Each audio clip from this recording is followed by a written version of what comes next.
Side. Real pleasure to play at Twickenham, is it not, Ollie Phillips? In front of your family and friends. It's a magical experience playing at Twickenham, full stop, but in an England jersey, it's even more special. And they have an opportunity now to stake a real claim, not only to win this tournament, but also to try and book a ticket and stake the reasons to Mr. Amor as to why they should be in Rio for the Olympics.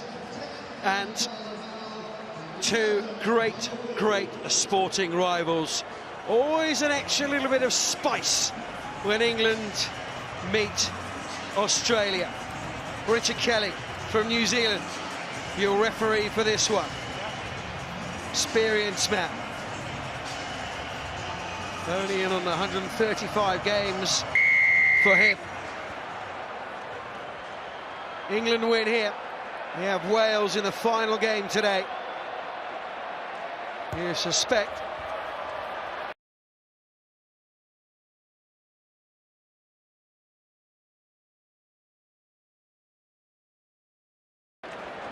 Parahi, who's a big unit himself, dislodged the ball. Yeah, good tackle, but impressive. It's a training ground move from England. Tom Mitchell coming back, and it's actually the slip from Burgess that kind of throws them all off. Is that training ground, the slip? That's even practice too. Wow. Yeah, it's just so coordinated. Crouch. England just keeping ball possession so vital in sevens. McConaughey there just losing at the crucial moment. Australia, can they do something now with a bit of possession? Swing low, rings out here at Twickenham. Warming up not only the weather but the crowd as well.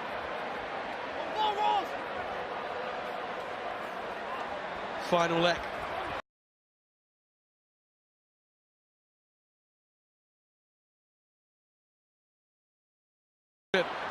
Golden opportunity now. Mitchell, Norton equals try.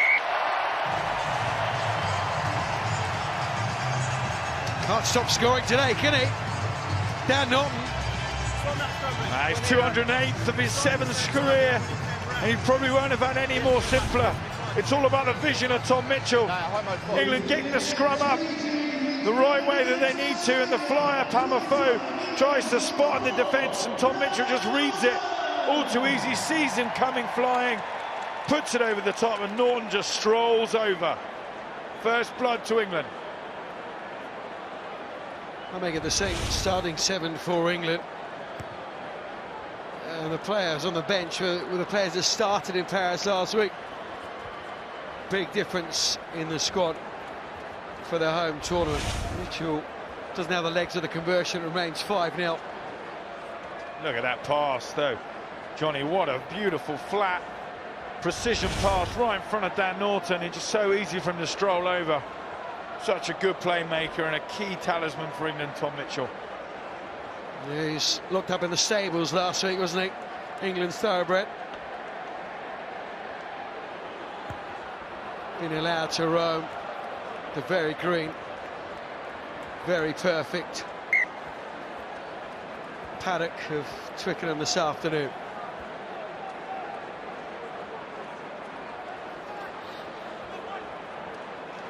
But unfortunately he left his kicking boots back in the paddock there, because wayward with that restart. England need possession. It's so critical against this top opposition that you retain the ball, and England giving it over to Australia with an opportunity now for them to attack them. Yeah, unfamiliar with the game of sevens, you don't get it 10 off the restart. It's free kick to the other team. Lamette, brilliant hand, so quick, realised the pressure on him, needed to get that ball away very quickly. Exactly what he did. And then England over-eager. Really big last play here for both teams. Winterstuck for Australia.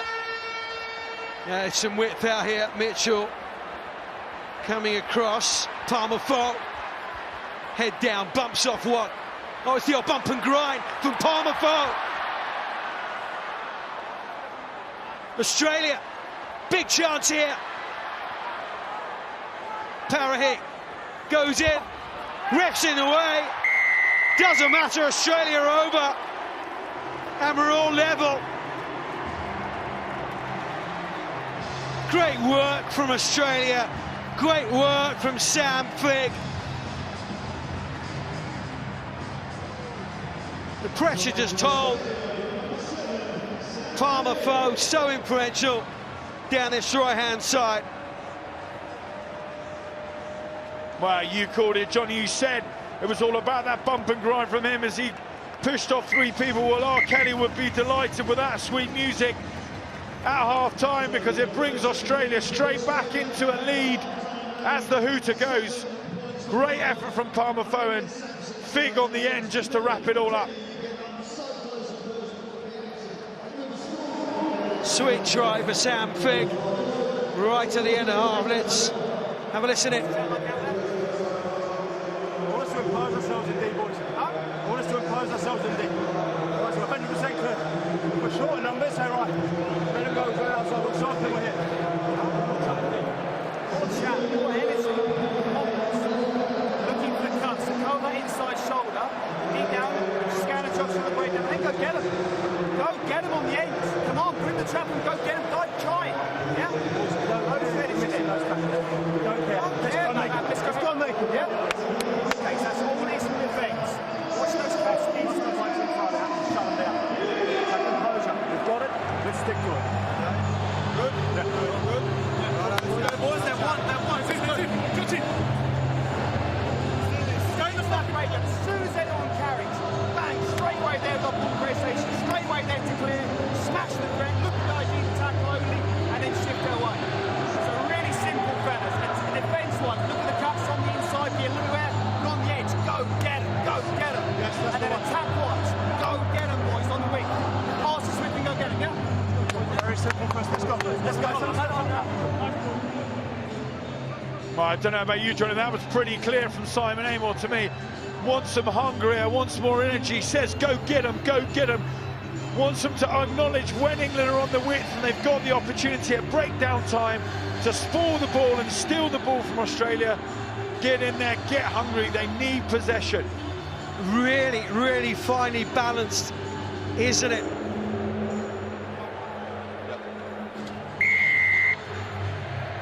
Big restart here, Australia kicking long, backing their defence against England.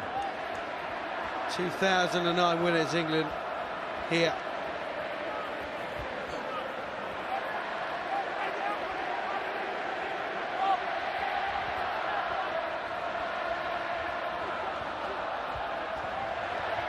Alex Davis on the left-hand side. Australia, you can see, trying to turn that ball over.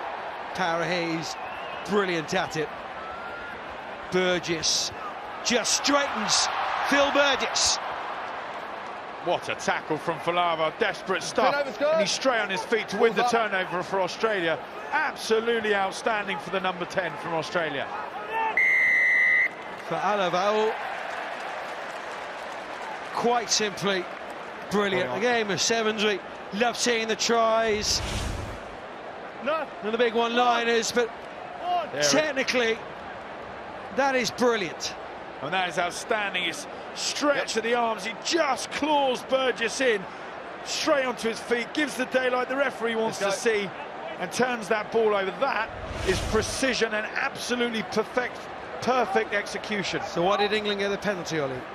Because Tom Mitchell said, anything you can do, I can do better, and replied with an equally outstanding turnover from himself. Just a split second, wasn't it? Tessie Parahe just called it the ref. He was the tackler, so unless Ruck is formed, he can go in and take the ball there. Yeah, it's so difficult to call sometimes. The referees, it's very hard for them, I think, because when is that ruck formed? As soon as that next man comes in theory the ruck is there, and you've got to get out of the way as a tackler. You can't challenge at that point. It's one of those, you're wearing green and gold. That's harsh if you're wearing white. It's a correct decision. Dan Norton can't take the pass. Some substitutes for Australia coming on. Henry Hutchison, Stefan van der Walt, fresh legs for Australia. Yeah. There he is, sitting on 208 tries down Norton. And how they would love for that to be 209 in this game. England need, you can just sense a bit of the pressure here. 2 minutes gone. Crouch. So finely poised. And Australia with that crucial bit of possession now, and can they make it count? 3 tries already here at Twickenham for the Great Britain squad man down Norton. Are you heavy? Can I just get you to stand here, please? Yeah. Still got out there in terms of points scored with your old chum, Ben Gollings. Set. Have to wait till next season. There's one interesting spectator, a little mascot for Australia. Those fresh legs, Van der Vaart. Norton tracks back. Just stayed in between, didn't he? Hutchinson and the ball. That was crucial for Norton. That's experience. Davis. Crucial experience and crucial possession, and there Davis, you just can't give that ball back to Australia. Norton, so clever, so shrewd in his defensive work, gets the ball back for his English side, and they gift it to the Aussies again. 2 points the lead for Australia here. Tarahi, the dummy, sucking those defenders. Van der Vaart. Hutchinson is caught by McConaughey. Australia really have to give it some width. They must make this possession count now. They need points. Been dominating for the last 2-3 minutes in the game, not really doing anything with it. No, onside. Look how narrow they are. And Tom Mitchell said in at half-time, I want more dominance in the tackle. And that's what he's getting from England here. As you say, you could throw a blanket over Australia here. England want to take it quickly through Mitchell and Norton. Gray was waiting out here as well, but calls it back, and England will be able to set themselves up. There's James Rodwell recovering from his knee, dislocated patella. 5, white. He did. He dislocated his patella whilst he was out in Singapore. Ouchie. It was a big ouchie. It didn't look very comfortable, but he seems to be getting a lot more comfortable in the Samsung chair as he's being raced across the side of this pitch. Looks fun. Ollie, have you been on it? I haven't, no. We should commentate from there. Let's make that happen. We should make that happen indeed. But right now, Tom Mitchell and his England side need something to happen. Need some magic from somewhere. Burgess, McConaughey. Mitchell again with 2.5 minutes left in this crucial tie in Pool B. England swept Fiji aside in their opening game. Mitchell again. Burgess. Has he gone too far himself? No, is the answer. England with the penalty, and the referee is going to take more action here. Good call from Richard Kelly for me there. Australia cynically giving that penalty away at the last minute. And what was so good to see from England there, they had such brilliant width. The only way you can utilise that, the only way you can leverage it, is by ensuring your handling is so effective. Every single pass was precise in front of the players, so they could run at pace, and that stretched Australia so much that eventually they cracked. When you're ready. Come on. McCutcheon is on the naughty boy step for 2 minutes. England, it's the power play, isn't it? Must score from here. Have to score from here, they do.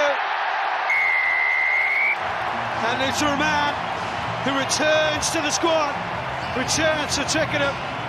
Marcus Watson. Wow, and he's such a potent threat for England. And he's just bringing onto this Twickenham turf what he's been doing for Newcastle Falcons all year. And that is dotting that ball down over the whitewash.